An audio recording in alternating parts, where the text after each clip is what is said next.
Spinoza a découvert qui réellement était le Père de Jésus, et voici la vérité. Je suis Baruch Spinoza, celui qui a osé défier 3 siècles de consensus intellectuel. Et aujourd'hui, je viens partager avec vous une révélation qui transformera à jamais votre compréhension de Dieu, de Jésus et de la réalité elle-même. Écoutez-moi bien, car je n'ai pas mené une vie ordinaire pour prêcher des vérités ordinaires. Dans la préface de mon traité théologico-politique, j'ai écrit quelque chose qui allait coûter ma tranquillité. La vraie piété n'est pas de craindre Dieu, mais de l'aimer rationnellement. Voilà le cœur de mon crime philosophique. Et aujourd'hui, après des siècles d'obscurité, je dois finaliser ce que j'ai commencé. La démystification complète du mensonge que l'on appelle la théologie chrétienne traditionnelle.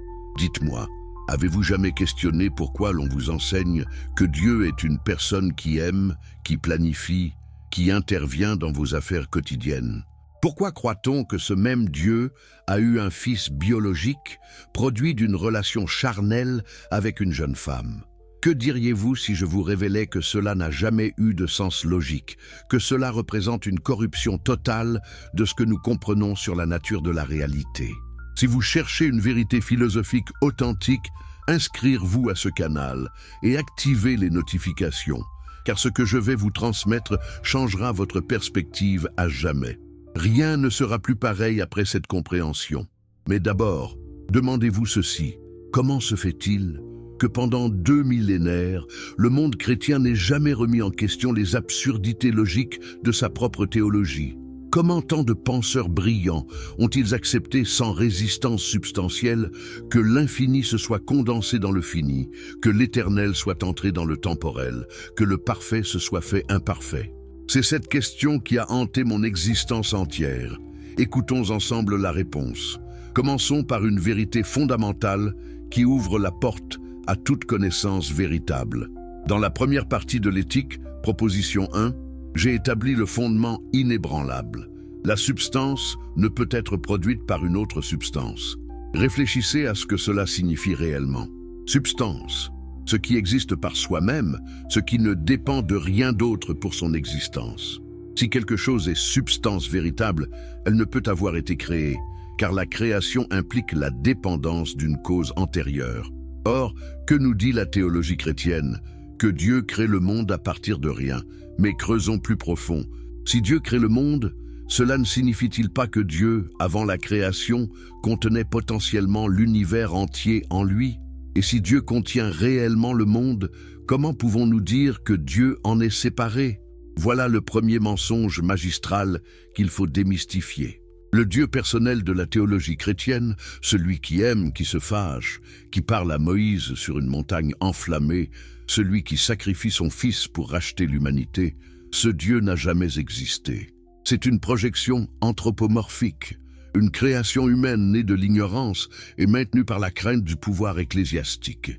Mais permettez-moi de vous expliquer pourquoi cela importe profondément pour comprendre Jésus et son véritable Père spirituel. Quand j'ai écrit, dans l'éthique partie 2, proposition 7, que l'ordre et la connexion des idées est la même que l'ordre et la connexion des choses, j'établissais un principe révolutionnaire qui anéantit complètement la dichotomie âme-corps, esprit-matière, transcendance-immanence. Pourquoi est-ce crucial?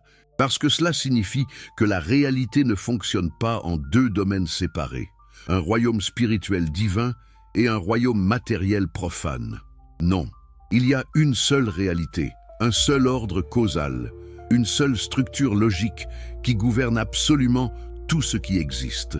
Pensez à cela. Si cette proposition est vraie, comment pourrait-il y avoir une intervention divine qui suspend l'ordre naturel des choses? Comment Jésus aurait-il pu marcher sur l'eau, ressusciter les morts, ou lui-même revenir d'entre les morts, si l'ordre et la connexion des choses demeurent absolument inviolables? Les miracles, voilà le deuxième grand imposture. Et j'ai consacré un chapitre entier de mon traité théologico-politique, le chapitre 6, à démolir précisément ce concept. Qu'est-ce qu'un miracle, sinon un événement contraire aux lois de la nature? Mais qui, en vérité, a jamais compris les lois de la nature dans leur intégralité? Les humains, dans leur ignorance, appellent miracle tout ce qui dépasse leur compréhension momentanée. Lorsque votre science comprend enfin le phénomène, vous cessez de l'appeler miracle et vous l'appelez simplement science.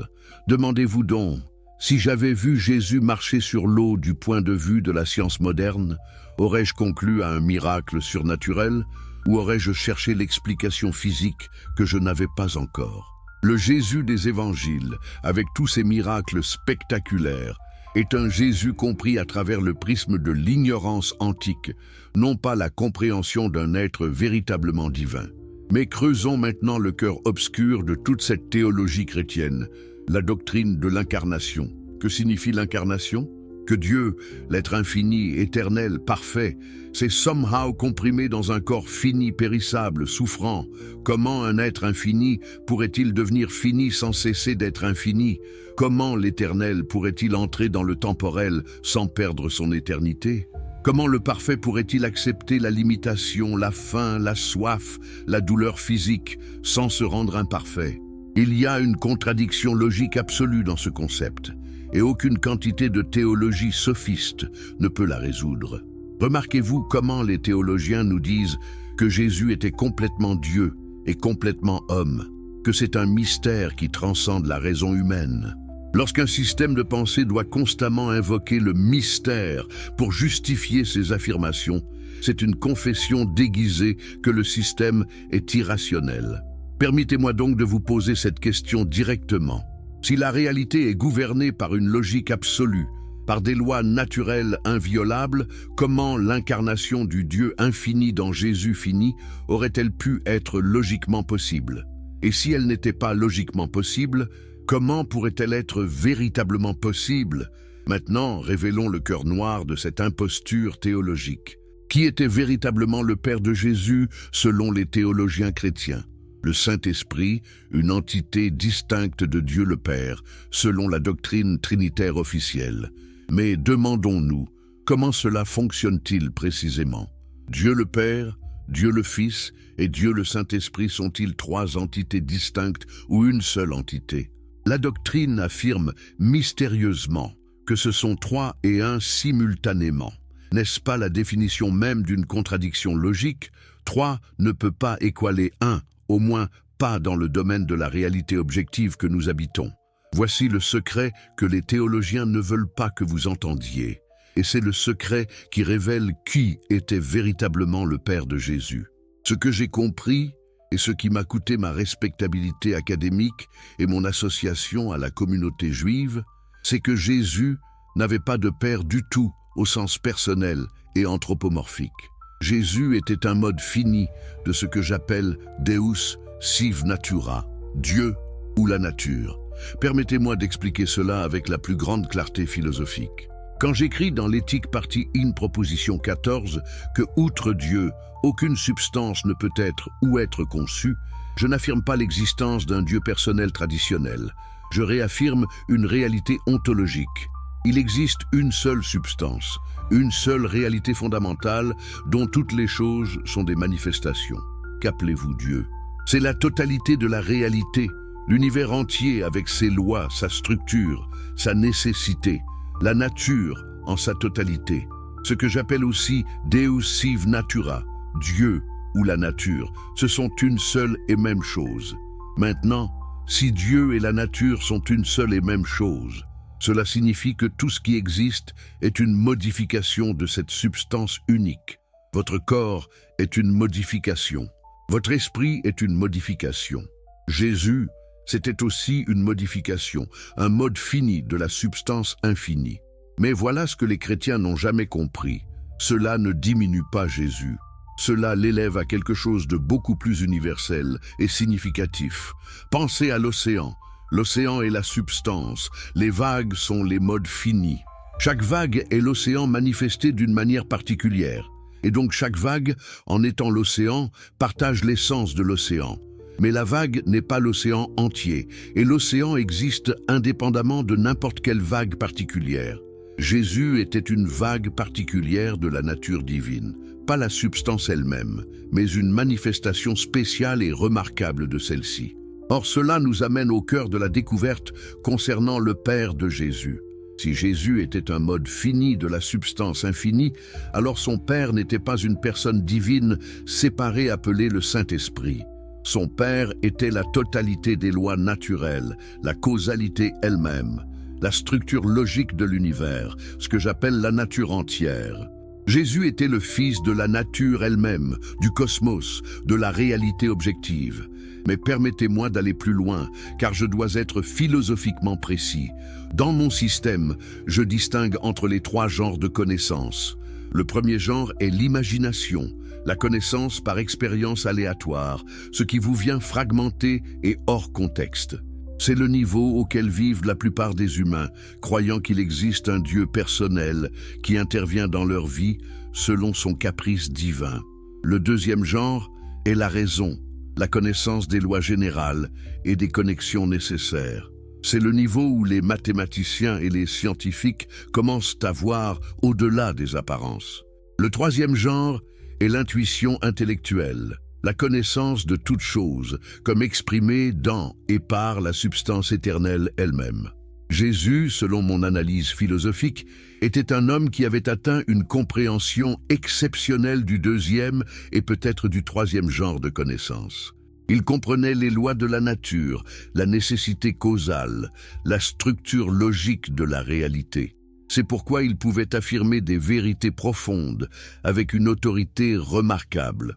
Mais on l'a transformé, dans la théologie chrétienne, en une figure impossible, mi-dieu mi-homme, plutôt que reconnaître ce qu'il était vraiment. Un homme exceptionnellement sage, un philosophe de génie qui avait compris la nature divine de la réalité. Les évangiles nous disent que Jésus parlait en paraboles. Pourquoi en paraboles? Parce qu'il essayait de communiquer le troisième genre de connaissance, la vision éternelle des choses, en utilisant le langage fragmenté du premier et du second genre. Les paraboles ne sont pas des mensonges. Ce sont des véhicules pour transporter la compréhension supérieure dans les esprits qui n'étaient pas encore prêts à la recevoir sous sa forme la plus pure et rationnelle. Permettez-moi maintenant de vous poser une série de questions qui vous forceront à reconnaître l'absurdité de la théologie chrétienne orthodoxe. Si Jésus était le Dieu infini incarné, comment pouvait-il être ignorant? L'Écriture nous dit qu'il croissait en sagesse. Mais comment l'omniscience pourrait-elle croître? Si Jésus était Dieu, pourquoi priait-il Dieu le Père? Un être ne peut pas prier lui-même, sauf dans la plus étrange des interprétations de la conscience divisée. Et si Jésus était Dieu tout-puissant, pourquoi ne pouvait-il pas s'échapper à la crucifixion s'il l'avait réellement voulu? Pourquoi aurait-il crié « Pourquoi m'as-tu abandonné ?» si sa nature divine aurait dû lui permettre de savoir qu'il allait ressusciter en 3 jours? Ces contradictions ne sont pas des mystères profonds à accepter dans la foi. Ce sont les signes révélateurs que le modèle théologique entier est défectueux à sa base. Et c'est précisément ce que j'ai tenté de montrer au début du traité théologico-politique, chapitre 1, où j'examine les attributs que la tradition attribue à Dieu. Éternel, infini, tout-puissant, tout-sachant, bon, juste. Mais lorsque nous voyons ces attributs appliqués à un concept comme le Dieu personnel des chrétiens, nous voyons une figure contradictoire qui ne peut exister ni logiquement ni réellement. Maintenant, établissons la fondation philosophique qui nous permettra de comprendre qui fut véritablement le Père de Jésus. Dans l'éthique partie 1, proposition 15, j'ai écrit quelque chose de révolutionnaire pour l'époque. Tout ce qui existe, existe ou en tant que substance ou en tant que mode de la substance. Avez-vous saisi l'implication complète? Cela signifie qu'il y a 2 et seulement 2 catégories ontologiques, ce qui existe par soi-même, substance, et ce qui existe par autre chose, les modes. Jésus, en tant qu'être né, en tant qu'existence contingente, était nécessairement un mode, une manifestation, une expression de la substance unique. Or, qui est la substance unique? C'est ce que j'appelle l'éternité. Non pas l'éternité dans le sens d'une durée infinie, mais l'éternité dans le sens de subspécier à eternitatis, de se voir en tant qu'exprimant l'essence immuable et nécessaire de la réalité elle-même. Jésus était le Fils de cette éternité, le Fils de cette nécessité absolue qui gouverne tout ce qui existe. La théologie chrétienne a commis l'erreur catastrophale de personnifier ce qui est essentiellement impersonnel. Elle a transformé les lois naturelles en un être sentient. Elle a transformé la causalité elle-même en une volonté capricieuse. Mais c'est une catégorie d'erreurs philosophiques. C'est comme si vous aviez regardé l'électricité et décidé qu'elle était une personne qui vous aimait ou vous punissait selon votre comportement moral. C'est absurde. Mais voici où cela devient encore plus intéressant et où je dois offrir une critique légitime, même de mes propres contemporains qui ont tenté de me réfuter. Certains théologiens modernes, lisant mon travail dans le traité théologico-politique, ont argumenté que mon Deus sive natura était simplement un nouveau nom pour Dieu, que j'étais finalement une version obscure de théiste naturel. Quelle confusion! Qu'ils aient lu l'éthique partie WAM proposition 29. Rien dans la nature n'est contingent. Rien. Cela signifie que tout ce qui existe existe de manière absolument nécessaire. Il n'y a pas de liberté divine au sens que les chrétiens l'entendent. Dieu, ou la nature, ne choisit pas. Dieu exprime sa nature de manière nécessaire et complète. Cela n'est pas du théisme, c'est du nécessitarianisme radical. Et par conséquent, Jésus n'était pas le résultat d'une volonté divine librement choisie. Jésus était une expression nécessaire de la nature. Vous comprenez? Ce que les chrétiens appellent la volonté de Dieu concernant l'incarnation de Jésus était en réalité simplement l'expression nécessaire de la structure de la nature elle-même. Laissez-moi maintenant vous montrer comment cela s'articule avec les concepts clés de mon système philosophique. J'ai introduit le concept de conatus, la tendance fondamentale de chaque chose à persévérer dans son être. Dans l'éthique partie 3, proposition 6, je l'établis clairement. Chaque chose, dans la mesure où elle peut, par sa propre puissance, s'efforce de persévérer dans son être. Cela signifie que Jésus, comme tout être fini, avait un conatus, une tendance à préserver et à augmenter sa propre existence. Et quelle était la manifestation particulière du conatus de Jésus? C'était son désir de communiquer la vérité, de transmettre une compréhension plus élevée de la nature à l'humanité. Son conatus l'a amené à enseigner, à challenger l'ordre établi religieux de son temps, à refuser les mensonges des pharisiens. Et lorsque ce conatus s'est heurté à la réalité politico-religieuse de la Judée romaine, il a mené à son crucifixion. Les chrétiens ont transformé cette tragédie rationnelle en une rédemption mystique. Ils ont dit que Jésus s'est volontairement sacrifié pour les péchés du monde. Mais selon mon analyse, Jésus n'avait pas besoin de faire un sacrifice divin. Personne n'a besoin de sacrifice pour être rédimé des péchés. Qu'est-ce qu'un péché, de toute façon, sinon une expression de notre ignorance? Dans l'éthique partie 4, je montre que l'action morale ne découle pas de la culpabilité ou du besoin de rédemption. Elle découle de la compréhension rationnelle de notre nature et de la nature du monde. Comprendre que votre bien-être dépend du bien-être des autres.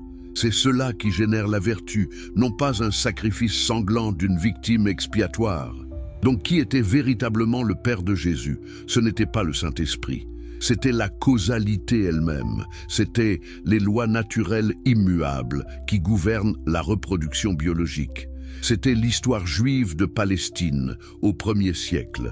C'était l'intersection de certaines tendances biologiques, psychologiques et sociales qui ont produit ce personnage remarquable. Jésus était le fils de la nature entière, du cosmos entier, de la réalité entière. Et cela, remarquez-le bien, est beaucoup plus magnifique que d'être le fils d'une entité personnelle appelée Dieu. Car cela signifie que Jésus était connecté à absolument tout, imbriqué dans la structure même de l'existence. Il n'était pas un intrus surnaturel qui violait les lois de la nature. Il était la nature, s'exprimant à travers une forme humaine particulière. Maintenant, certains d'entre vous se demandent comment concilier cela avec une vision respectueuse de Jésus en tant que figure spirituelle importante. La réponse est que le respect vrai pour Jésus ne nécessite pas une fausse mythologie. Jésus a été un homme remarquable qui a compris des vérités profondément importantes. que l'amour rationnel était le fondement de la moralité, que l'autorité religieuse pouvait être corrompue, que la compréhension authentique de la divinité ne venait pas de rituels externes, mais de transformations intérieures. Ces vérités sont-elles diminuées parce que Jésus était humain plutôt que le Dieu incarné? Au contraire, cela les élève. Si Jésus était simplement une déité qui empruntait temporairement une forme humaine, alors ses enseignements n'offrent aucune inspiration véritable pour nous qui sommes vraiment humains. Mais si Jésus était un humain qui a atteint une compréhension extraordinaire de la réalité, une connexion profonde avec le divin, compris comme nature, éternité, causalité, alors son exemple devient véritablement inspirant. Cela signifie que nous aussi, en tant qu'humains, pouvons atteindre quelque chose de similaire. Permettez-moi maintenant de mettre cela en dialogue avec d'autres traditions philosophiques, car ce que je décris n'est pas du tout unique au spinozisme. Les stoïciens, Zénon, Épictète, Marc Aurèle ont compris quelque chose de similaire. Ils parlaient de vivre en accord avec le logos, avec la raison universelle qui imprègne la réalité. Ils n'invoquaient pas un Dieu personnel, ils invoquaient une sorte de rationalité cosmique. N'est-ce pas étrangement similaire à mon Deus sive natura? Et considérez le Bouddha. Le Bouddha enseignait que tout est interconnecté, que la réalité individuelle est une illusion produite par l'ignorance, que la libération vient de la compréhension correcte de la nature de la réalité. Cela aussi résonne profondément avec ma philosophie. Le Bouddha n'a jamais parlé d'un Dieu créateur personnel. Il parlait de dharma, la loi éternelle, l'ordre naturel des choses. Cela n'est-ce pas exactement ce que j'appelle Deus sive natura? Même la physique quantique moderne offre des confirmations étranges de ma philosophie. Les physiciens contemporains découvrent que la réalité à son niveau fondamental n'est pas composée de choses séparées, avec des frontières définies, mais plutôt d'une imbrication de champs et d'ondes interdépendantes. Il n'y a pas de séparation absolue entre observateur et observé. Tout est connecté à travers une structure mathématique sous-jacente. N'est-ce pas mon concept de substance unique à partir de laquelle tous les modes particuliers émergent? Maintenant, permettez-moi d'aiguiser davantage le couteau philosophique et d'examiner spécifiquement pourquoi l'incarnation du Dieu infini dans Jésus fini était philosophiquement impossible. Je reviens à mon concept des attributs. Dans l'éthique partie 1, définition 4, j'établis. Par attribut, j'entends ce qui est conçu pour constituer l'essence de la substance. Substance possède deux attributs que nous connaissons, l'étendue, l'aspect spatial, matériel, et la pensée, l'aspect mental, spirituel. Jésus, en tant qu'être fini incarné, était limité à ces deux attributs dans leur expression finie. Son corps occupait un espace particulier. Son esprit avait une portée cognitive limitée. Mais Dieu, ou plutôt la substance, possède infiniment plus que deux attributs. Ma philosophie reconnaît que nous ne connaissons que deux attributs, mais cela ne signifie pas que substance ne possède que deux. Il peut y en avoir des infinités autres que nous ne pouvons même pas concevoir. Comment alors l'infinité pourrait-elle se condenser dans la finitude? Comment une substance possédant infinis attributs infinis aurait-elle pu se limiter à un corps humain possédant seulement l'étendue et la pensée finie? C'est métaphysiquement impossible. C'est comme si on vous disait que l'infini équivaut à un nombre particulier. L'affirmation est dénuée de sens. Et voici un argument encore plus puissant que je dois avancer. Dans l'éthique partie 2, proposition 7 corollaire, j'établis que la mente est l'idée du corps. L'esprit humain est l'expression mentale du corps humain particulier. Si le corps est fini et particularisé, l'esprit correspondant doit aussi être fini et particularisé. Jésus avait un corps fini et particulier limité à une époque, un lieu, une biologie particulière. Par conséquent, l'esprit de Jésus était aussi fini et particulier. Comment une mente finie et particulière pourrait-elle être l'omniscience infinie que les théologiens attribuent à Dieu? L'absurdité monte en crescendo. Réfléchissez à ceci. Si Jésus était Dieu tout-puissant, pourquoi ses prières n'étaient-elles pas instantanément exaucées? Pourquoi devait-il attendre la mort pour accomplir sa mission présumée de rédemption? Pourquoi n'a-t-il pas simplement utilisé sa toute-puissance pour établir immédiatement le royaume de Dieu sur terre, sans la nécessité de la croix, de la résurrection et des rituels ecclésiaux ultérieurs? Et voici la plus grande absurdité. Si Jésus était véritablement Dieu incarné, et si sa mort et sa résurrection étaient le plan prééminent de Dieu pour sauver l'humanité, cela signifierait que Dieu avait besoin de sacrifier son propre corps fini pour affecter une réconciliation avec sa propre création. Mais Dieu, selon les théologiens eux-mêmes, est omnipotent. Pourquoi un être omnipotent aurait-il besoin de recourir à un sacrifice sanguin médiéval pour réaliser quelque chose? L'omnipotence signifie-t-elle quelque chose de moins que le pouvoir absolu de faire ce qu'on choisit? Mais attendez, ici, je dois introduire une subtilité importante. Les théologiens répondraient que Dieu, bien que libre, a choisi volontairement la forme de sacrifice parce que c'était l'expression de son amour infini et de sa justice. Mais cela crée un problème encore plus profond. Si Dieu est libre de choisir, cela signifie que Dieu aurait pu ne pas créer, ne pas s'incarner, ne pas mourir sur une croix. Dieu aurait pu faire presque n'importe quoi d'autre. Mais si Dieu aurait pu faire autrement, comment Dieu est-il absolument parfait? La perfection absolue implique que tout ce qui existe ne peut pas être autrement que ce qui est. Donc Dieu ne peut pas être à la fois absolument parfait et véritablement libre dans le sens d'avoir pu choisir différemment. C'est la position que j'ai défendue toute ma vie et qui m'a valu l'accusation d'athéisme de la part de ceux qui pensaient que nier la liberté divine était dénier Dieu lui-même. Mais quelle confusion! Je ne nie pas Dieu.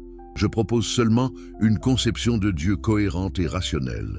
Dans l'éthique partie et proposition 33, j'établis clairement: les choses ne pouvaient être produites par Dieu d'aucune autre manière qu'elles n'ont été produites. Cela signifie absolument qu'il n'existe aucune possibilité alternative. Jésus ne pouvait pas avoir un père différent. Les événements de sa vie se sont déroulés exactement comme ils auraient dû se dérouler. Ce n'est pas une limitation de Dieu, c'est une expression de sa perfection absolue. La perfection absolue signifie que tout découle nécessairement de la nature de Dieu. Maintenant, permettez-moi de vous interroger directement. Ne voyez-vous pas qu'il y a quelque chose de plus noble, de plus rationnel et de plus libérateur dans cette vision que dans le système chrétien? Si tout est gouverné par la nécessité absolue, cela signifie qu'aucune personne n'est responsable de vous. Aucun juge divin n'attend le jour de la résurrection pour vous punir. Aucun sacrifice divin n'est nécessaire pour vous racheter. Vous êtes libre. Non pas au sens d'une liberté illusoirement volontariste dans le contexte d'une réalité contingente, mais au sens profond d'être l'expression adéquate de votre propre nature et en harmonie avec la nature de la réalité elle-même. Voici une proposition pour vous. Liberté authentique n'est pas faire ce que vous voulez indépendamment des causes extérieures. Liberté authentique est comprendre pourquoi vous voulez ce que vous voulez et agir en accord avec votre propre nature rationnelle. Cela, je l'ai établi dans l'éthique partie 2, proposition 3. Une mente qui connaît adéquatement la nature est agissante. Et qui mieux que Jésus représentait cette véritable liberté? Il a compris sa propre nature, il a compris la nature de la réalité, il a agi en accord avec cette compréhension, sans crainte des conséquences externes, sans tentative de plaire à Dieu ou d'obtenir une récompense transcendante. Jésus s'est sacrifié non pas pour racheter les péchés du monde par magie surnaturelle, mais parce que sa compréhension rationnelle de ce qui est juste l'a amené à préférer la mort plutôt que de trahir la vérité. C'est une mort noble, pas une mort rédemptrice. Et en cela, comprenez-vous, Jésus manifestait sa véritable connexion au divin, non pas en tant qu'entité surhumaine incarnée, mais en tant qu'humain qui avait atteint l'harmonie complète avec les lois éternelles de la nature. C'était le véritable Père de Jésus, la nature elle-même, l'ordre causal nécessaire de l'univers, la rationalité éternelle qui imprègne l'existence. Permettez-moi maintenant d'élargir cette compréhension en la connectant à un problème métaphysique plus profond que j'ai constaté hanter la pensée occidentale depuis les Grecs, le problème du changement et du devenir. Comment expliquez-vous qu'une chose change d'un état à un autre? Parménide a dit que le changement était impossible, que tout ce qui existe est éternel et immuable. Héraclite a dit que tout change constamment, qu'il n'y a rien de stable, mais les deux semblaient manquer quelque chose d'important. Ce que j'ai compris, c'est que chaque chose possède une essence interne, une forma ou une nature, qui demeure constante même, tandis que ses modes ou expressions externes changent. Une personne vieillit, son corps change. Ses expériences extérieures se multiplient, mais sa nature fondamentale, son essence en tant que personne, reste une continuité. De même, l'univers entier possède une nature éternelle et immuable, mais cette nature s'exprime à travers des modifications et des changements infinis. Appliquez cela à Jésus. Jésus est né, a grandi, a enseigné, a été crucifié, aurait été ressuscité selon les chrétiens, mais à travers tous ces changements, son essence demeurait stable. Et son essence n'était pas divine en ce qu'elle était surhumaine. Elle était divine en ce qu'elle était une manifestation claire et consciente de la nature elle-même. Jésus, en essentiellement, était la nature, devenant consciente de sa propre nature. N'est-ce pas plus beau que le mythe d'un Dieu personnel qui s'incarne momentanément dans un corps humain? C'est une unité plus profonde. C'est une vision où le divin n'est jamais séparé du naturel, où tout ce qui existe, incluant Jésus, incluant vous, est une expression du divin. Il n'y a pas de fossé entre le naturel et le surnaturel, entre la création et le créateur. Il y a seulement une réalité unique et bienveillante. Et maintenant, avant de conclure cette section fondamentale, permettez-moi de vous poser une dernière question essentielle. Si la théologie chrétienne avait reconnu que Jésus était un humain extraordinaire, mais finalement humain, un sage qui avait atteint une compréhension exceptionnelle de la nature, aurait-ce vraiment diminué son importance spirituelle? Ou aurait-ce plutôt rendu ses enseignements plus accessibles et plus inspirants pour tous ceux qui cherchent la vérité? Maintenant, accélément vers la camada académique de cet exposé. Les étudiants de l'histoire de la philosophie comprennent quelque chose que la théologie populaire ne reconnaît pas. Jésus a été profondément influencé par la philosophie juive existante. Les pharisiens n'étaient pas des hypocrites ridicules comme les évangiles chrétiens les présentent.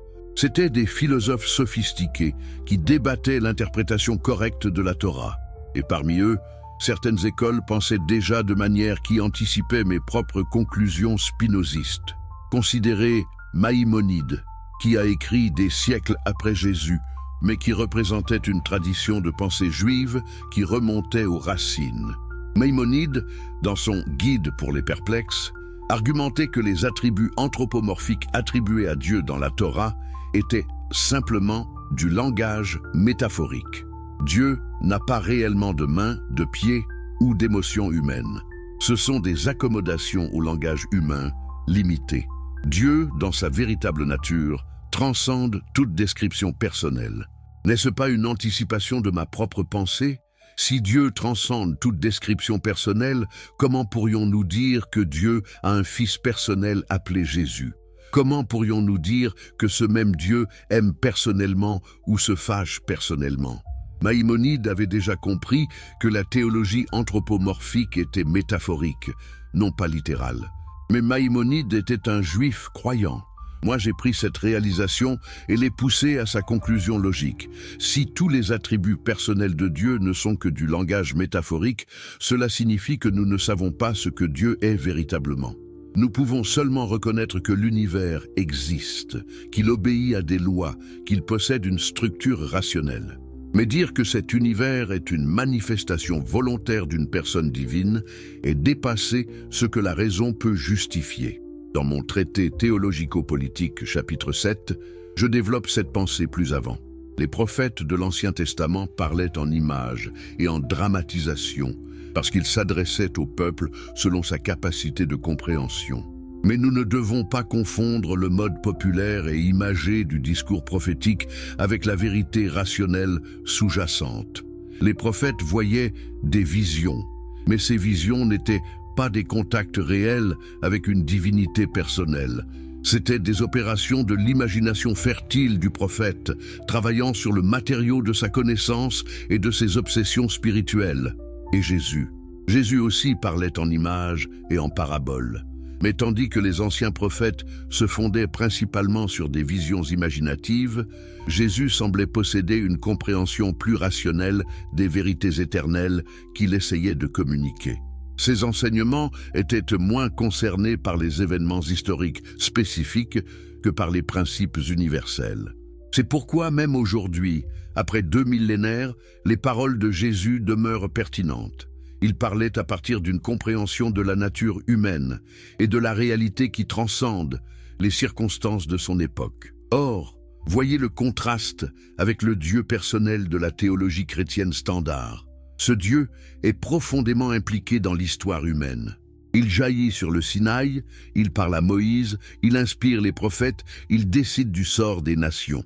Mais si Dieu transcende vraiment la personnalité, comment pourrait-il être aussi obsédé par les affaires historiques spécifiques de l'humanité?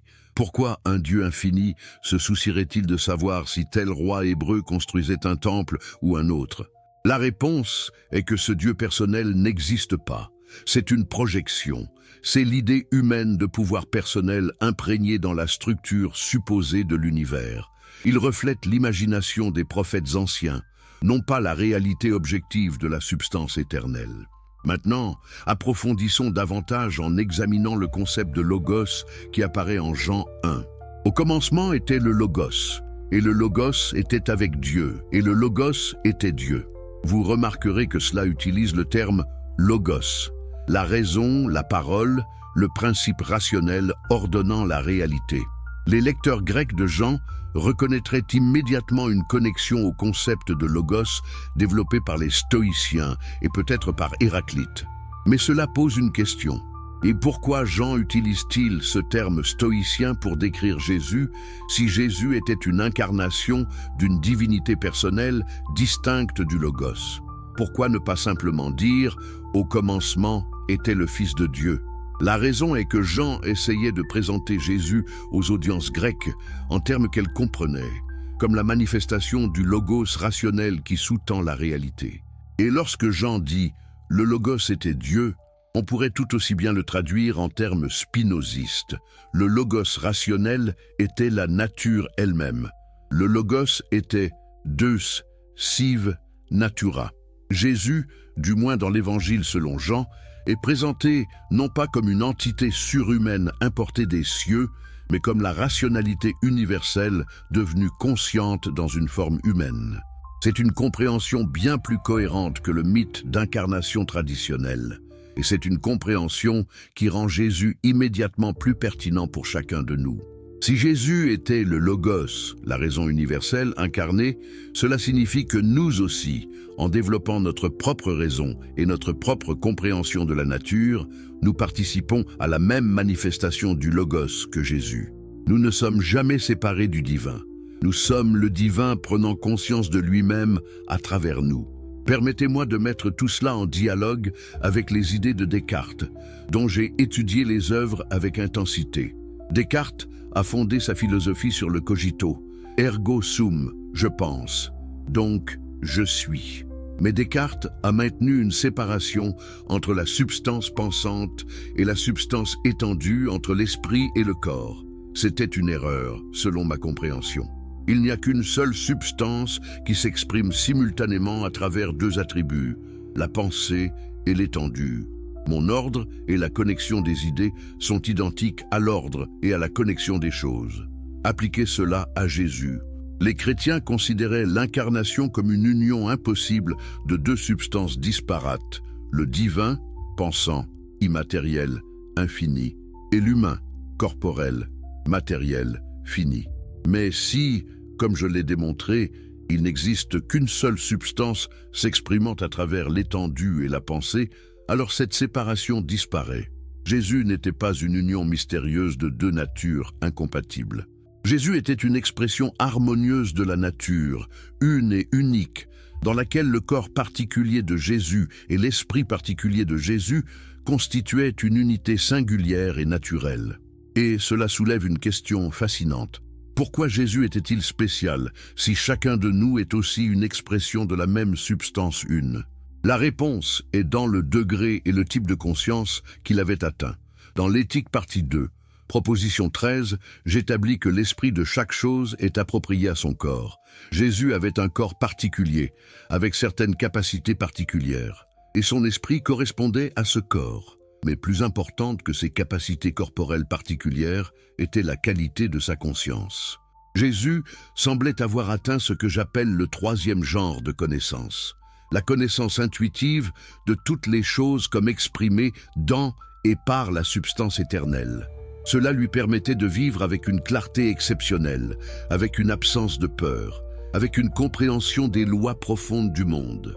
Cela le rendait spécial, non pas parce qu'il était littéralement un Dieu différent de nous en kind ou essence, mais parce qu'il était un humain qui avait réalisé le potentiel profond de la conscience humaine.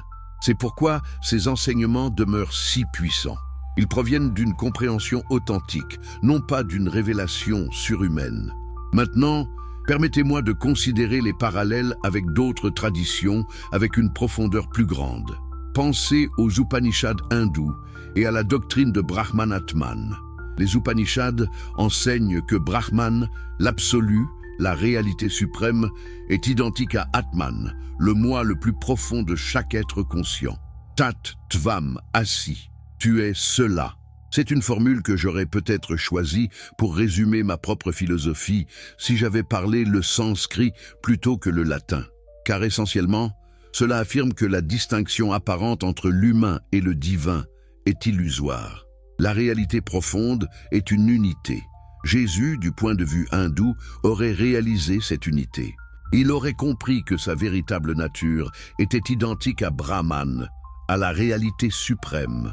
Et c'est remarquablement similaire à ce que je propose. Jésus était un humain qui avait compris sa propre identité essentielle avec la nature une, ce que je appelle substance. Pas une substance humaine particulière distincte d'une substance divine, une substance unique manifestée à travers lui. Mais où mes conclusions divergent des traditions hindoues est dans ma insistance sur la rationalité. Les traditions hindoues parlent souvent de moksha, de libération obtenue par une transcendance du rationnel, par une dissolution mystique du soi particulier dans l'absolu. Mais je soutiens que la compréhension véritable du nécessitarianisme complet de la réalité est elle-même un achievement rationnel suprême. Nous ne devons pas transcender la raison, nous devons élever la raison vers son potentiel complet. C'est peut-être où Jésus diffère des ascètes indiens. Jésus n'a pas rejeté le monde. Il a choisi d'agir dans le monde, de enseigner, de engager avec la communauté. Il reconnaissait que la réalité ordinaire, même des choses apparemment mondaines comme manger du pain et boire du vin, pouvait être véhicule de compréhension spirituelle profonde. Son mystique était incarnée, non abstraite. C'était une mystique de la raison et de l'action, non pas de retraite et de fusion.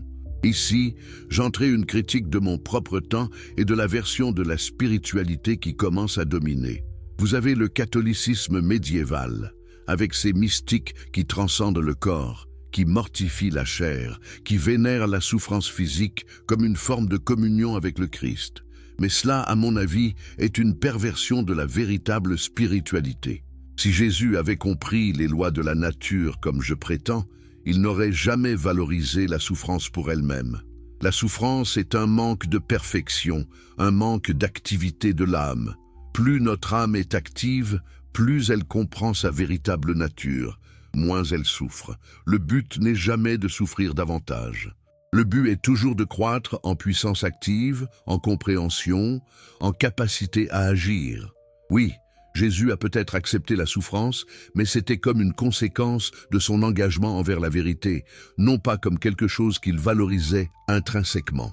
Un martyr pour une cause noble est très différent d'une mortification du corps pour l'amour de la souffrance elle-même. Et ceux qui ont suivi Jésus ont confusé ces deux choses. Ils ont pris l'acceptation courageuse de la souffrance de Jésus et ont fait de la souffrance en elle-même une vertu. C'est une erreur complète. C'est une inversion des valeurs que Jésus lui-même aurait probablement rejetées. Permettez-moi maintenant de déployer quelques analogies visuelles qui cristalliseront les idées abstraites que je présente. Imaginez l'univers comme un grand arbre. La substance, Deus sive natura, est l'arbre entier en sa totalité, avec toutes ses branches, ses racines, son tronc, ses feuilles. Chaque branche est un attribut de la substance. Chaque feuille est un mode fini. Vous et moi sommes des feuilles. Jésus était aussi une feuille. Certaines feuilles sont plus complexes dans leur structure, plus sensibles à la lumière du soleil, plus capables de convertir l'énergie solaire en croissance. Mais toutes les feuilles sont des expressions du même arbre. Jésus était une feuille très particulière. Une feuille qui avait, si vous voulez, la capacité de voir l'arbre entier dont elle était une partie. Alors qu'une feuille ordinaire ne connaît que sa propre surface verte, la lumière immédiate du soleil et l'eau qui passe par ses veines, Jésus semblait capable de comprendre la circulation complète de la sève, la croissance des racines, la structure du tronc entier. Mais cette capacité ne le rendait pas une substance différente, une nature différente. Cela le rendait simplement un mode particulier, une feuille particulière, avec une conscience exceptionnelle de sa position dans le tout. Voici une autre analogie. Pensez à une symphonie. La symphonie est une unité, une totalité, mais elle s'exprime à travers de nombreux instruments différents. Le violon, le violoncelle, la clarinette, la trompette, chacun produit un son particulier. Mais tous les sons ne produisent qu'une seule expérience musicale unie. Occasionnellement, un instrument particulier joue une mélodie qui semble exprimer le cœur de la symphonie entière. Cette mélodie n'est pas plus la symphonie que ne l'est toute autre partie, mais elle capture quelque chose d'essentiel sur la nature de la symphonie. Jésus était comme cette mélodie particulière, une expression qui semblait incarner quelque chose de profondément important sur la nature de Deus sive natura, la symphonie universelle. Mais il demeurait un instrument particulier, une partie particulière de la totalité, non la totalité elle-même. Et voici la troisième analogie, peut-être la plus révélatrice. Pensez à l'océan. L'océan est la substance. Les vagues sont les modes finis. Pendant un certain temps, une masse d'eau s'élève en une forme que nous appelons vague. Nous pourrions dire que c'est une vague particulière, une vague spécifique, avec une hauteur et une étendue particulières. Mais si nous le regardons en profondeur, nous reconnaissons que la vague n'est rien de plus que l'océan lui-même, prenant une forme particulière. L'eau de la vague est l'eau de l'océan. La vague est toujours l'océan. Mais certaines vagues sont plus impressionnantes que d'autres. Certaines sont plus conscientes de leur nature comme expression de l'océan. Jésus était une vague très particulière, une vague qui, en quelque sorte, semblait reconnaître sa propre nature océanique, même en existant comme vague. Et c'est précisément cela qui rendait Jésus si remarquable. Il ne prétendait pas être l'océan entier détaché de sa nature aquatique. Il vivait simplement comme une vague qui avait reconnu sa propre identité avec l'océan. Maintenant, c'est le moment de confronter les controverses qui ont hanté mon pensée et mon réputation durant toute ma vie. Certains m'ont accusé de matérialisme parce que je refuse la distinction entre âme et corps que la théologie chrétienne standard suppose. Mais c'est une incompréhension. Je ne suis pas un matérialiste. Je ne réduis pas tout à la matière physique. Plutôt, je reconnais que la substance unique s'exprime à travers deux attributs, la pensée et l'étendue, qui sont complètement coordonnés mais distinctes. Ce que j'ai rejeté est l'idée qu'il existe un domaine immatériel spirituel qui peut violer les lois de la matière physique. Les miracles, selon mon cadre, sont simplement des événements qui nous ne comprenons pas encore, à partir de l'étendue seule. Mais en principe, chaque événement, y compris les supposés miracles de Jésus, doit être compris comme une expression de l'ordre cause et effet qui imprègne l'étendue. Cela ne signifie pas que Jésus ne pouvait pas faire des choses remarquables. Cela signifie que ces pouvoirs remarquables, quelle qu'en soit la nature, devaient opérer dans le cadre des lois naturelles, non pas en dehors d'elles. Considérez la guérison mentale. Nous savons maintenant, du moins depuis mon époque et encore plus depuis vos jours modernes, que l'esprit exerce une influence profonde sur le corps. Si quelqu'un croit profondément qu'il sera guéri, cette croyance peut modifier les processus biochimiques du corps et produire une guérison réelle. Cela n'est pas un miracle surnaturel, C'est un processus naturel peu compris.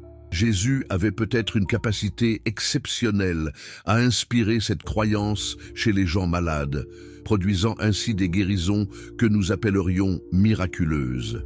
Mais elles ne violeraient pas les lois naturelles. Elles découleraient des lois naturelles du fonctionnement du corps et de l'esprit. Le calme de tempête était peut-être similaire. Les évangiles disent que les disciples avaient peur durant une tempête jusqu'à ce que Jésus se lève et se montre courageux et calme. Le calme de Jésus aurait peut-être apaisé les esprits terrifiés des disciples, permettant à leur panique de se dissiper.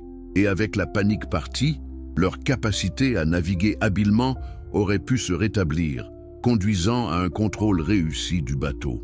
Pas un miracle, une psychologie naturelle, mais attendez, je vais plus loin. Permettez-moi de questionner le récit des miracles encore plus profondément. Les évangiles ont été écrits des décennies après la mort de Jésus. Ils s'appuyaient sur la transmission orale. Au cours de ce processus, les événements ordinaires auraient pu être embellis, symbolisés, dramatisés. Une performance de compassion envers un homme malade, aurait pu se transformer en un récit de guérison miraculeuse. Une leçon sur la persévérance face aux difficultés aurait pu se transformer en un récit du calme d'une tempête. Nous devons nous demander quels sont les miracles qui reviennent dans les multiples sources gospeltiques. Ceux-là seuls ont une chance d'être historiquement vrais. Les autres sont probablement des additions ultérieures par les communautés ecclésiales qui essayaient de faire de Jésus une figure plus impressionnante et plus divine. Le point est que même si nous acceptons que certains événements remarquables se sont produits autour de Jésus, cela ne prouve pas que Jésus était le Dieu infini incarné. Cela prouve seulement qu'il était un humain remarquable, avec des capacités exceptionnelles, probablement développées par des années de pratiques spirituelles et de compréhension intuitive des lois du cœur et du corps humain. Maintenant, laissez-moi diriger votre attention vers une critique de la façon dont la philosophie Spinoza elle-même a été mal comprise par mes critiques contemporains. Certains accusent la philosophie spinoziste de déterminisme étouffant, comme si en niant la liberté du choix arbitraire, j'étais aussi en train de nier la possibilité d'action significative et de croissance personnelle. C'est une confusion complète. Oui, tout est déterminé, mais détermination n'est pas synonyme d'esclavage. Un fleuve est déterminé à couler vers la mer par la loi de la gravité et la configuration du terrain. Le fleuve n'a pas de liberté du choix arbitraire, mais le fleuve, précisément parce qu'il agit selon sa propre nature totale et l'ordre causal complet qu'il englobe, est libre dans le sens le plus profond. C'est un fleuve qui exprime complètement sa propre nature fluide. De même, vous êtes libre quand vous agissez en accord complet avec votre propre nature rationnelle et les lois de la réalité qui vous déterminent. Vous êtes asservi quand vous êtes divisé internellement, lorsque votre raison s'oppose à vos passions, lorsque vous agissez contre ce que votre compréhension véritable vous dit.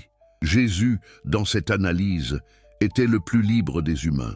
Il n'était pas libre au sens d'avoir pu choisir autrement face aux mêmes circonstances. Cela aurait été irrationnel, une sorte de liberté arbitraire.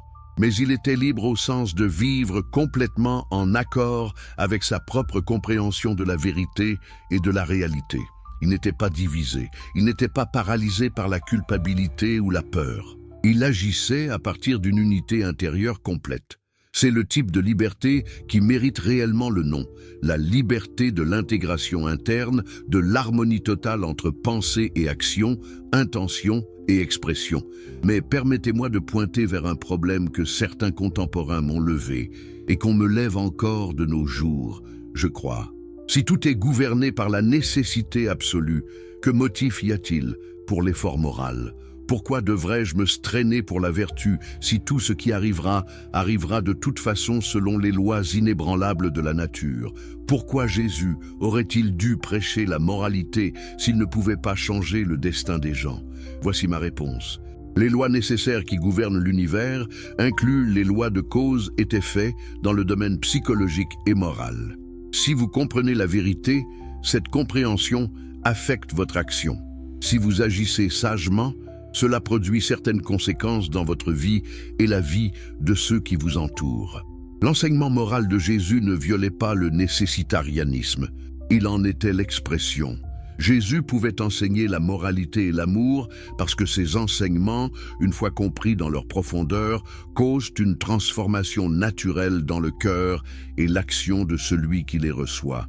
C'est un processus naturel, entièrement conforme aux lois de la cause et des faits, mais un processus grâce auquel la chaîne causale déterminée produit libération et illumination. C'est un paradoxe apparent qui n'en est pas un du tout une fois que vous comprenez la profondeur du système.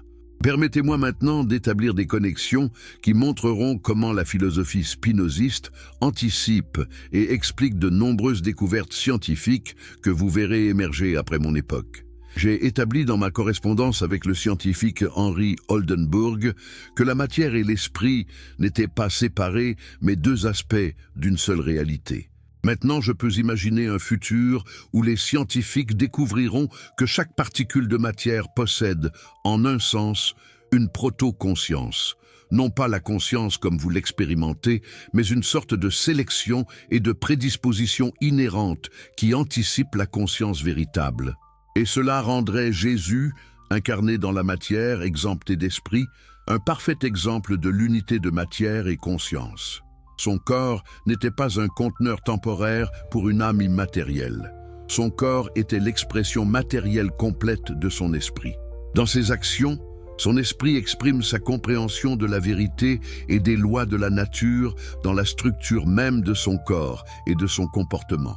Vous pourriez également imaginer comment les physiciens des siècles futurs découvriront que l'univers entier est une sorte de réseau interconnecté où les événements dans une région affectent les événements dans une région distante, où l'observateur et l'observé ne peuvent pas être véritablement séparés. Cela semble étrange et contraire au bon sens. Mais c'est exactement ce que ma proposition 7 de la deuxième partie affirmait. L'ordre et la connexion des idées est la même que l'ordre et la connexion des choses. Si cela est vrai, alors chaque événement mental dans Jésus, chaque pensée, chaque moment de compréhension, chaque intention, correspondait exactement à une modification dans son corps et une influence causale dans le monde physique qui l'entourait. Le miracle que les chrétiens attribuent à une intervention surnaturelle de Jésus était en réalité le déploiement des lois naturelles immanentes, opérant à travers une conscience exceptionnellement claire. Mais attendez, je dois souligner ici que je vois aussi comment cela pourrait pousser la science future vers le matérialisme réducteur. Si vous identifiez la connexion entre pensée et chose comme une correspondance causale, matérielle pure, vous pourriez être tenté à conclure que la pensée n'est qu'une sécrétion du cerveau, que l'esprit n'est que l'activité neuronale. C'est une erreur. La pensée n'est pas une manifestation secondaire de la matière, et la matière n'est pas la réalité fondamentale. Plutôt, la matière et la pensée sont deux aspects également fondamentaux d'une seule substance. Ni l'un n'est réductible à l'autre. Chacun a sa propre validité et sa propre loi immanente. Je peux prévoir que les futures générations oublieront cette équivalence et tomberont dans le matérialisme. Ce sera une erreur philosophique qui causera beaucoup de confusion. Mais la vérité que j'ai établie demeurera. Vous ne pouvez jamais complètement expliquer la conscience en termes purement physiques, mais vous pouvez aussi jamais expliquer le monde physique sans référence au fait qu'il est l'expression des structures mentales et logiques qui le gouvernent. Permettez-moi maintenant de revenir au centre de notre exposition. Nous avons établi qui était véritablement le Père de Jésus, la nature elle-même, les lois éternelles qui gouvernent l'existence, la substance, une dont toute chose particulière est une modification. Mais j'ai encore à déployer l'implication complète de cela pour votre vie spirituelle et pour votre compréhension du chemin vers la libération. Dans l'éthique partie 3, proposition 55, j'établis que la puissance de pensée est proportionnelle à la puissance du corps. Cela signifie que plus une personne est capable d'activités complexes avec son corps, plus la personne a la capacité pour la pensée complexe. Cela n'est pas réduire l'esprit au corps. C'est plutôt affirmer que l'esprit et le corps sont une unité intégrale dont chaque aspect renforce l'autre. Jésus aurait dû avoir un corps en bonne santé, vigoureux, capable de l'activité. Cela aurait correspondu à un esprit capable de la plus haute pensée philosophique et spirituelle. Et c'est précisément ce que nous voyons. Jésus marchait pendant des jours, il escaladait des montagnes, il enseignait avec une voix puissante, il agissait avec une volonté implacable face à la persécution. Ce n'était pas un ascète malade qui avait torturé son corps dans la mortification. C'était un humain sain d'esprit et de corps, dans une intégration remarquable. Et c'est peut-être la leçon la plus importante pour ceux qui cherchent la véritable spiritualité. La spiritualité n'est pas le rejet du corps pour l'amour d'une âme immatérielle. La spiritualité est l'intégration complète du corps et de l'esprit, la capacité à exprimer dans votre embodied existence les plus hautes compréhensions de la vérité éternelle. Maintenant à la question pratique. Comment l'humain ordinaire peut-il atteindre cette compréhension que Jésus semble avoir atteint? Comment pouvez-vous passer du premier genre de connaissance, l'imagination fragmentée et passive, au deuxième genre, la raison qui comprend les lois générales, et finalement au troisième genre, l'intuition intellectuelle qui saisit tout à travers l'éternité? La réponse commence par la compréhension de votre propre nature. Dans l'éthique partie 3, proposition 4, j'établis que aucune chose ne peut être anéantie sauf par une cause extérieure. Cela signifie que votre essence propre, votre conatus, votre tendance à persévérer dans l'être, vous pousse constamment vers la croissance et l'augmentation de la capacité. Permettez-moi d'être clair, vous n'êtes pas naturellement des créatures corrompues qui nécessitent le sacrifice d'un Dieu pour être rédemptionnées. C'est un mensonge que l'Église chrétienne vous a enseigné pour asservir votre esprit et votre volonté. Votre nature est bonne. Votre essence est l'effort de persévérer. Vous êtes naturellement poussé vers la compréhension supérieure et l'action vertueuse. Ce qui vous arrête, ce qui vous rend captif, ce sont les passions non comprises, l'ignorance, la soumission à des influences externes que vous ne comprenez pas. Quand vous êtes en colère, quand vous êtes avide, quand vous agissez par peur ou envie, vous n'êtes pas en train de vivre selon votre propre nature. Vous êtes en train d'être manipulé par des forces extérieures. Vous êtes en esclavage. Mais comment alors atteindre la libération? Pas en vous crucifiant, pas en offrant votre vie en sacrifice, pas en vous soumettant à une autorité ecclésiale qui prétend posséder les secrets de Dieu. La libération vient de la compréhension progressive. C'est un processus d'augmentation de votre pouvoir de pensée, d'élargissement de votre capacité à comprendre les connexions causales, d'approfondissement de votre relation intuitive avec l'éternité. C'est ce que Jésus semblait avoir réalisé. Et c'est ce que tout humain peut, en principe, réaliser en suivant le même chemin. L'étude, la réflexion, la méditation, l'action consciente, la croissance progressive en pouvoir et compréhension. Dans l'éthique partie 4, proposition 37, corollaire 1, j'établis que le bien qui découle de la vertu est supérieur au mal qui en découle. Cela signifie que plus vous vivez en accord avec votre propre nature, plus vous agissez vertueusement, plus votre vie fleurit avec un bonheur profond. Ce n'est pas un bonheur obtenu en remerciant une entité divine pour ses faveurs. C'est un bonheur qui vient de la conscience que vous êtes complètement actif, complètement vivant, complètement vous-même. Permettez-moi de vous poser maintenant une question qui changera votre vie si vous avez le courage de répondre honnêtement. Êtes-vous véritablement vivant en ce moment? Ou êtes-vous en train de fonctionner selon les attentes que d'autres ont placées sur vous? Êtes-vous en train de vivre votre propre nature? Ou êtes-vous en train d'être manipulé par des passions que vous ne comprenez pas? La peur d'être rejeté, le désir de plaire, l'envie de ce que d'autres possèdent. Si vous êtes honnête, vous admettrez que la plupart du temps, vous n'êtes pas complètement vous-même. Vous êtes partiellement actif, partiellement passif. Vous agissez sur la base d'une compréhension partielle. C'est la condition humaine ordinaire. C'est l'esclavage que la théologie chrétienne appelle peccado original. Ce péché original qui nécessiterait une rédemption externe. Mais cela n'est pas le péché au sens théologique, c'est simplement l'ignorance. Et l'ignorance n'est pas quelque chose pour laquelle vous devez être éternellement puni. C'est quelque chose que vous pouvez progressivement transcender à travers l'étude et la compréhension. Cela, c'est les vraies bonnes nouvelles. Non pas que Dieu vous aime et vous a sacrifié son Fils pour sauver votre âme. Cela est une histoire. Les vraies bonnes nouvelles sont que vous êtes capable, à travers vos propres efforts, d'augmenter votre compréhension, de vivre avec une clarté croissante, d'atteindre une béatitude qui n'est pas une récompense extérieure, mais une expression de votre propre nature pleinement développée. Et comment commence ce chemin? Cela commence précisément où Jésus aurait commencé, avec une question radicale sur qui vous êtes réellement et comment vous pouvez vivre une vie plus authentique. Voici donc l'application transformatrice de la philosophie spinoziste à votre existence concrète. Premièrement, vous devez absolument rejeter la culpabilité qui a été imprégnée dans votre conscience par la théologie chrétienne. Vous n'êtes pas intrinsèquement corrompu. Vous n'êtes pas responsable d'un péché original qu'une ancienne femme a commis, séduite par un serpent dans un jardin mythique. C'est une histoire idiote pour asservir les enfants psychologiquement. Rejetez-la complètement.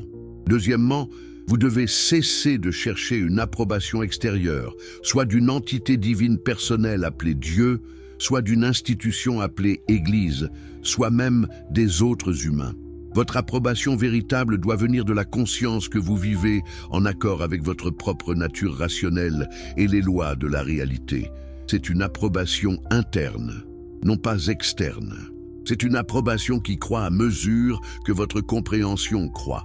Troisièmement, vous devez commencer à étudier consciemment, pas l'étude des textes théologiques qui vous disent de croire l'absurde, mais l'étude de la nature, de la mathématique, de la logique, de la histoire de la pensée philosophique. À travers l'étude, vous augmentez votre puissance de pensée. À travers l'augmentation de votre puissance de pensée, vous augmentez votre puissance d'action. À travers l'augmentation de votre puissance d'action, vous atteignez une participation plus grande dans le pouvoir divin de la nature elle-même. Quatrièmement, vous devez commencer à voir les connexions entre votre pensée et votre action. Les connexions entre votre compréhension des lois de la nature et votre capacité à naviguer le monde efficacement. Les connexions entre votre propre nature particulière et la nature universelle qui vous contient. C'est la progression vers le deuxième genre de connaissance. Et cela ouvre la porte au troisième genre. Cinquièmement, vous devez cultiver ce que j'appelle la joie. Ce n'est pas le bonheur trivial d'une satisfaction momentaire. C'est une sensation profonde de plénitude qui vient quand votre âme devient plus active, plus puissante, plus capable de compréhension. Chaque moment où vous comprenez quelque chose que vous aviez antérieurement ne comprenez pas, chaque moment où vous agissez à partir de la raison plutôt que de la passion, vous expérimentez cette joie profonde. Et voici le point culminant. Cette joie progressive mène à ce que j'appelle la béatitude, une satisfaction éternelle qui n'est pas dépendante des circonstances externes. Que vous soyez riche ou pauvre, que vous soyez loué ou critiqué, que vous soyez en bonne santé ou malade, la béatitude que vient de la compréhension reste stable.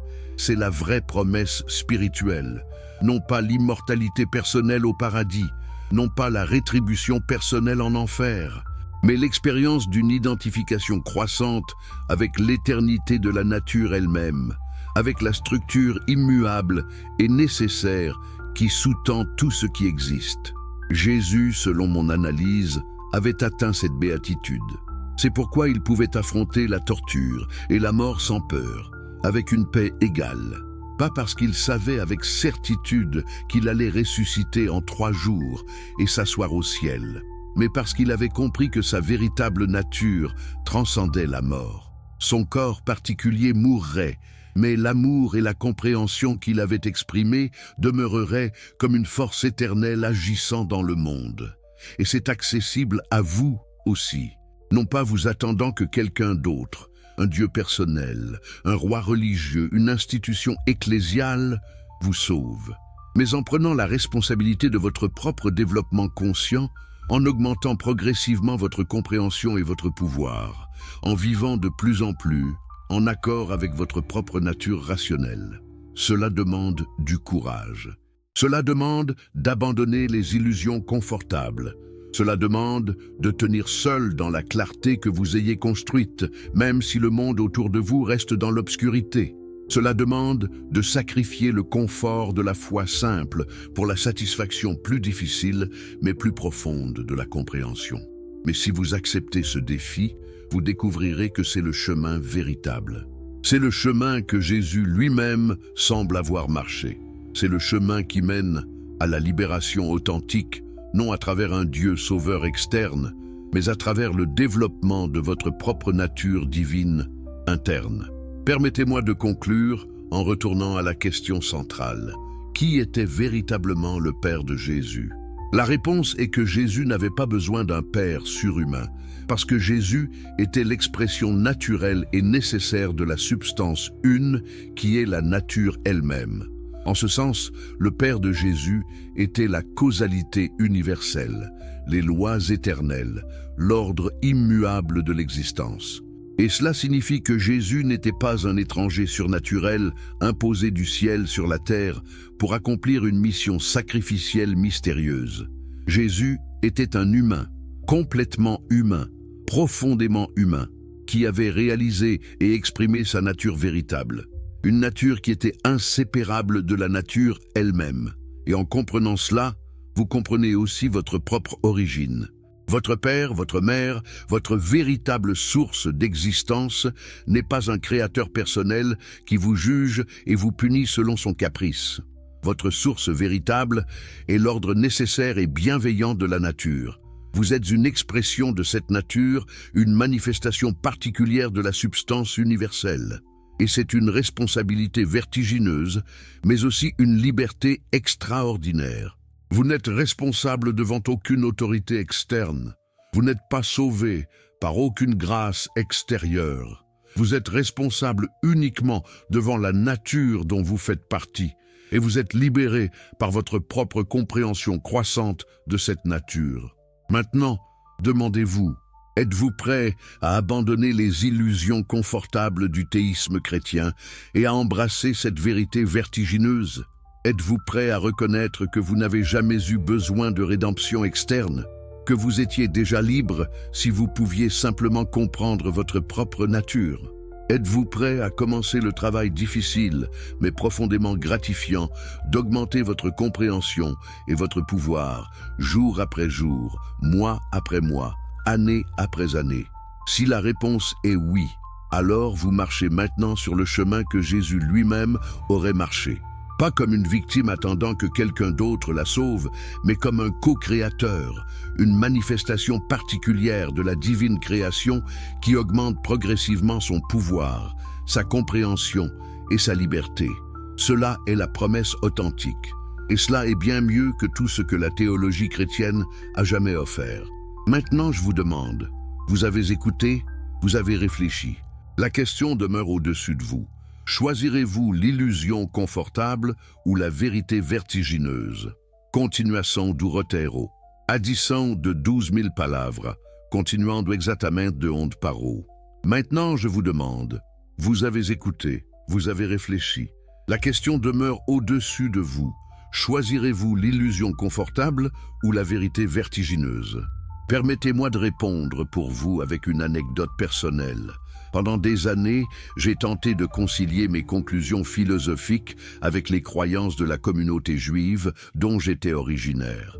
Je pensais pouvoir présenter une vision rationaliste de Dieu qui préserverait les enseignements moraux du judaïsme, tout en rejetant les éléments mythologiques. J'étais naïf. Les chefs religieux ont reconnu immédiatement que mon approche minait complètement les fondations de leur autorité. Comment pouvaient-ils maintenir le contrôle du peuple si ce peuple comprenait que Dieu n'était pas une personne qui donnait des commandements, mais simplement l'ordre naturel de la réalité? Et c'est en cela que réside la véritable raison pour laquelle les institutions religieuses, juives, chrétiennes, musulmanes, ont toutes résisté avec une telle férocité à la pensée rationnelle. Ce n'est pas qu'elles défendent une vérité qu'elles connaissent, c'est qu'elles défendent une structure de pouvoir. Elles ont besoin de vous croyant en un Dieu personnel, un juge divin, une autorité transcendante. Parce que si vous comprenez que vous êtes responsable uniquement devant les lois naturelles et votre propre conscience rationnelle, alors vous devenez incontrôlable. Vous ne pouvez plus être intimidé, coercé, manipulé par les menaces de punition divine ou la promesse de récompense transcendante. J'ai vécu cette réalité. Après la publication de mon traité théologico-politique, j'ai reçu des menaces.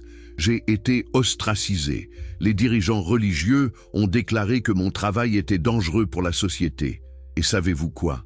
Ils avaient raison que c'était dangereux pour leur société, celle qui dépendait de la soumission des masses à l'autorité religieuse. Mais c'était libérateur pour l'humanité. Maintenant, permettez-moi d'explorer comment cette dynamique de pouvoir affecte spécifiquement la figure de Jésus et sa transformation en Dieu incarné. Jésus, d'après les premiers évangiles, bien avant les formulations dogmatiques ultérieures, était un prophète juif radical qui défiait l'autorité religieuse établie. Il enseignait que le vrai culte ne se trouvait pas dans le temple, pas dans les rituels élaborés que les prêtres prescrivaient. Il déclarait que Dieu était à l'intérieur de vous, que la loi de l'amour surpassait toutes les autres lois, que la transformation intérieure comptait plus que la conformité externe. Cela menaçait profondément l'ordre établi. Les prêtres et les scribes ne pouvaient pas permettre à quelqu'un de déclarer que leur autorité instituée n'était pas nécessaire pour le salut. Donc, ils ont dû l'éliminer. Et ils l'ont fait. Crucifixion.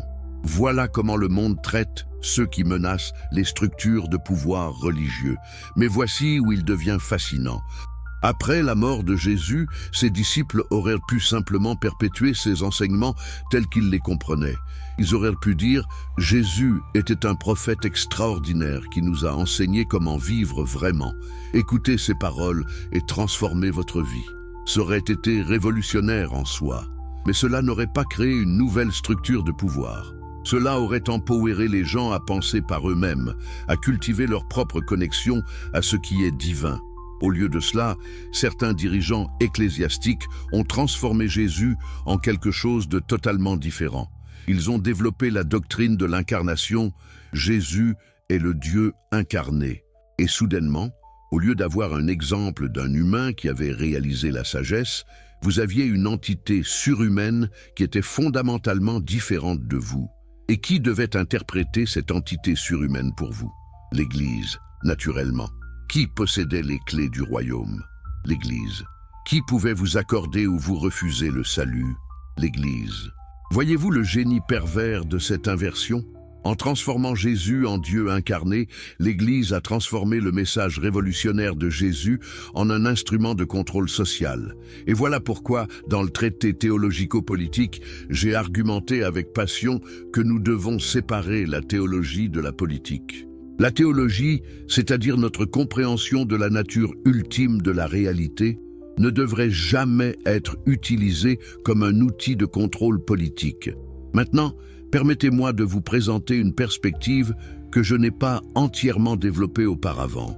La connexion entre ma compréhension de la nature et ce que nous pourrions appeler une écologie profonde. Si Deus sive natura signifie que Dieu et la nature sont une seule et même chose, cela signifie que toute la nature est divine. Les arbres sont divins, les animaux sont divins, les pierres sont divines, et pas dans un sens poétique ou métaphorique. Littéralement divin parce que ce sont des expressions de la substance une. Cela devrait transformer complètement votre rapport à la nature. Vous ne regardez plus la nature comme une simple ressource à exploiter. Vous la regardez comme une expression de la divinité elle-même. Maltraiter la nature, massacrer les forêts, empoisonner les rivières, exterminer les espèces, cela n'est pas simplement une question d'efficacité économique ou de gestion des ressources. C'est une profanation du sacré. Jésus, dans cette perspective, comprendrait que votre responsabilité morale ne s'arrête pas à vos voisins humains. Elle s'étend à toute la création. Et c'est quelque chose que la théologie chrétienne orthodoxe a complètement mal compris. Elle a établi une hiérarchie. Dieu au sommet, les humains juste en dessous, dotés d'une âme spéciale et d'une dignité spéciale, et le reste de la création simplement comme matériel inerte à notre disposition. Cela a donné à la civilisation chrétienne une licence de destruction. Mais dans mon système, il n'y a pas de hiérarchie ontologique. Il y a un ordre graduel de complexité et de puissance. Vous avez une puissance plus grande que la pierre parce que votre esprit est plus complexe. Vous avez une puissance plus grande que la pierre, mais moins que l'univers dans sa totalité. Cela crée une responsabilité.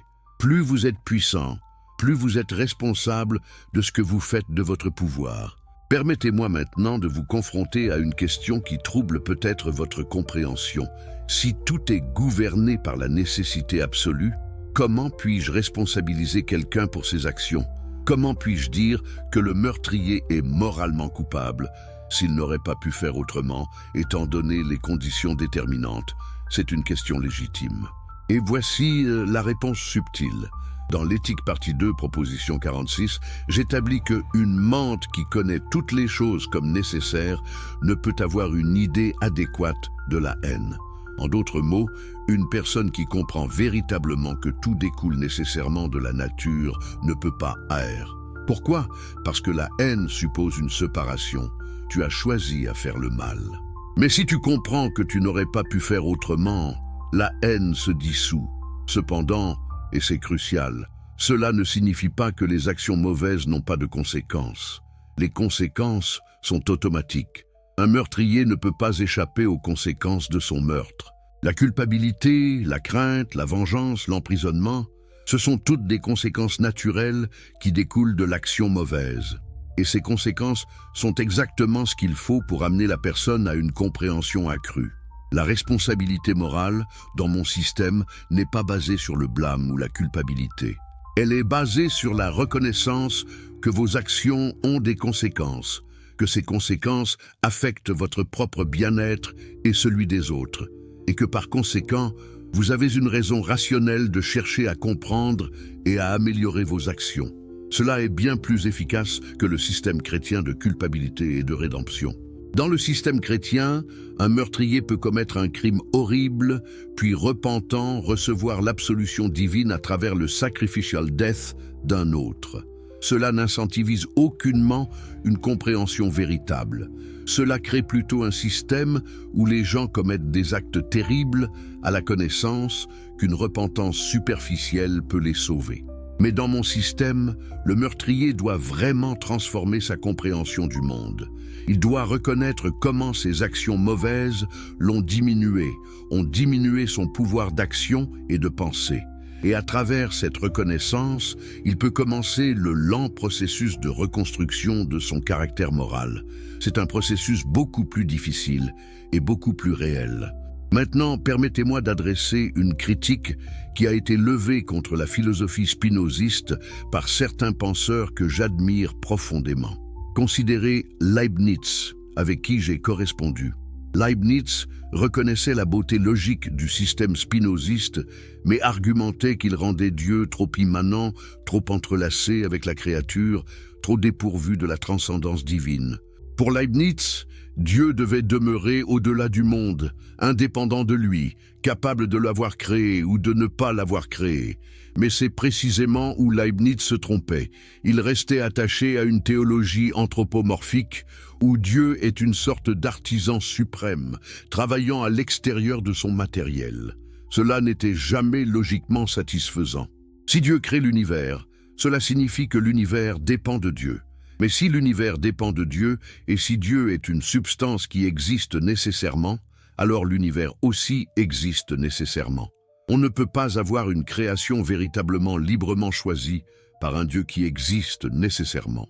Ma solution, l'identité de Dieu et la nature, où tout découle nécessairement de la nature essentielle de la substance une, est la seule solution logiquement cohérente.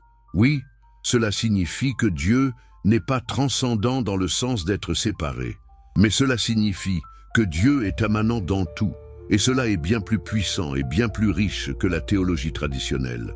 Permettez-moi maintenant de développer comment cela affecte notre compréhension de la temporalité et de l'éternité. La théologie chrétienne standard affirme que Dieu existe en dehors du temps. Dieu est éternel dans le sens que Dieu n'a ni début ni fin et n'est pas limité par la succession temporelle. Mais Dieu est aussi parfaitement conscient de tout ce qui se passe dans le temps, y compris les choix libres que vous allez faire à l'avenir. Mais cela crée un problème logique immédiat. Si Dieu sait déjà à l'avance quels choix vous allez faire, ces choix ne sont-ils pas déjà déterminés? Et si vos choix sont déjà déterminés, comment pouvez-vous être libre? Les théologiens chrétiens ont tordu en pretzel logique pour contourner ce problème. Mais le problème demeure insoluble dans leur cadre. Dans mon système, le problème se dissout. Il n'existe pas de Dieu en dehors du temps qui connaît l'avenir. Il existe la substance une qui s'exprime à travers le temps, et tout ce qui se passe dans le temps découle nécessairement de la nature de cette substance. Il n'y a pas de contingence apparente qui soit ensuite résolue par la connaissance omnisciente de Dieu. Il y a seulement la nécessité absolue. Maintenant, cela soulève une question. Si tout est absolument nécessaire, comment y a-t-il même la possibilité d'une liberté véritable? Et voici où je dois clarifier ce que j'entends par liberté. Liberté ne signifie pas la capacité à faire autrement face aux mêmes circonstances. Cela serait de l'arbitrarité, non de la liberté. Liberté signifie agir à partir de votre propre nature sans contrainte externe. Et plus votre action découle de votre compréhension rationnelle de la réalité, plus elle est librement vôtre. C'est un concept de liberté que Jésus semblait parfaitement comprendre. Quand il a affronté la crucifixion, il n'a pas plaidé qu'il aurait pu faire autrement. Il a accepté ce qui venait avec une paix équivalente à la reconnaissance que cela était conforme à la nature de la réalité. Et c'est cette acceptation qui le rendait libre. Libre de la peur, libre de la rage, libre de la culpabilité. Permettez-moi maintenant d'explorer comment les traditions mystiques du soufisme offrent une perspective parallèle à la mienne. Les soufis parlent de la dissolution du soi dans l'union mystique avec Dieu. Ils parlent du fana, l'annihilation de l'ego personnel. Et à première vue, cela semble contraire à ma philosophie. Mais regardez plus profondément. Quand le soufi dit que le soi est annihilé en Dieu, ce qui se passe réellement est une transformation de l'identification. Le soufi cesse de se identifier comme une entité séparée existant indépendamment. Au lieu de cela, le soufi reconnaît que sa véritable nature est une expression de la divinité qui imprègne tout. Le soi égocentré se dissout, mais pas le soi en tant qu'expression unique de la réalité universelle. C'est exactement ce que je propose. Et c'est ce que Jésus avait réalisé quand il a dit « Ce n'est pas moi qui agis, mais le Père qui agit à travers moi ». Cela n'est pas une humilité fausse ou une résignation, c'est une déclaration de fait ontologique. Jésus comprenait qu'il n'avait jamais été une entité séparée. Il n'avait jamais été que deux sive natura, s'exprimant à travers la forme particulière appelée Jésus. Permettez-moi maintenant de confronter ceux qui m'accusent de nihilisme. Ils disent « Si tout est nécessaire, si Dieu n'existe pas en tant que personne bienveillante qui se soucie de nous, si le spirituel n'est qu'une illusion générée par nos cerveaux neuronaux, alors rien n'importe vraiment. Alors tout est vide de sens. » C'est précisément le contraire. Si vous comprenez que la réalité est gouvernée par une logique éternelle, que tout découle nécessairement de la nature des choses, que vous êtes inextricablement lié à la totalité de la nature, alors tout acquiert une signification profonde. Vos actions ont du poids, vos choix importent, pas parce qu'un juge divin vous note, mais parce que vos choix façonnent la réalité dont vous êtes une partie.